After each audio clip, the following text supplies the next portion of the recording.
আসসালামু আলাইকুম। তো অনেকেই জানতে চাইছিলেন যে গার্মেন্টস এর কোয়ালিটিটা কিভাবে চেকিং করে। তো গার্মেন্টস এর কোয়ালিটিতে নির্দিষ্ট একটা চেকিং লেআউট দেওয়া থাকে।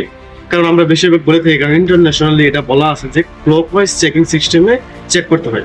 কারণ এই চেকিং প্রক্রিয়া চেক করলে অনেক ধরনের সুযোগ সুবিধা পাওয়া যায়। তো সেই ক্ষেত্রে এই ক্লকওয়াইজ চেকিং সিস্টেমে চেক করা আমরা করে থাকি কোয়ালিটিটা।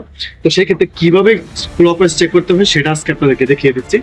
তো এখানে দেখতে পাচ্ছেন নির্দিষ্ট একটা জায়গা থেকে, কেন্দ্রবিন্দু থেকে চেক শুরু করে ডান দিক থেকে প্রত্যেকটা চেকিং পয়েন্টে চেক করে আবার পুনরায় ওই জায়গায় এসে চেকটা শেষ করাকে আপনার ক্লকওয়াইজ চেকিং সিস্টেম বলা হয়।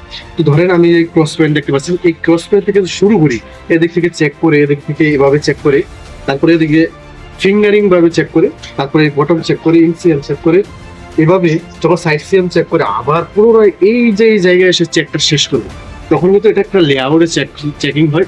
তো সেই ক্ষেত্রে কি হয় সুবিধাগুলো, আপনার কোনো প্রসেস চেক বাদ যায় না, এবং যদি ডিফেক্ট থাকে সহজে কিন্তু চোখে পড়ে।